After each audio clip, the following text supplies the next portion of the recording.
Today, Ireland, Norway and Spain are announcing that we recognise the State of Palestine. Ireland, Spain and Norway announced on Wednesday that they would recognise a Palestinian state on May 28th, urging other Western countries to follow suit. Spain's Prime Minister Pedro Sánchez said the three countries hoped the step would accelerate efforts to secure a ceasefire in Israel's war with Hamas in Gaza. Israel immediately recalled its ambassadors. Earlier in May, the United Nations General Assembly overwhelmingly backed a Palestinian bid to become a full member, which would effectively recognise a Palestinian state. Irish Prime Minister Simon Harris. I'm confident that further countries will join us in taking this important step in the coming weeks. This is an historic and important day for Ireland and for Palestine.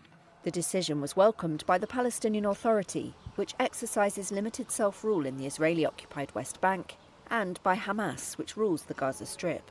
But Israeli Foreign Minister Israel Katz said the recognition undermined Israel's right to self-defense and efforts to return the 128 hostages being held by Hamas. Sánchez said Israel had a right to respond to the militant group's October 7th attack on southern Israel, when 1,200 people were killed according to Israeli tallies, but not as it had in Gaza.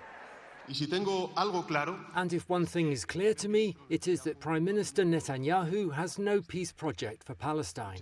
Fighting the terrorist group is legitimate and necessary after the events of 7th of October. But Netanyahu is creating so much pain and so much destruction and so much rancor in Gaza and the rest of Palestine that the viability of a two-state solution is in serious danger.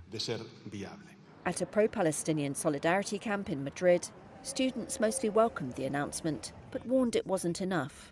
Danielle Mayer Richard. These are empty words. It does us no good to recognise the Palestinian state if you continue to sell arms to Israel when a genocide is taking place. We demand an end to these empty gestures and call for the immediate cut-off of relations with Israel now and stop the arms trade, because genocide is being committed with these weapons and we do not want to be complicit in genocide. European states have varied in approach. France said on Wednesday conditions were not yet met to recognise Palestine as a state.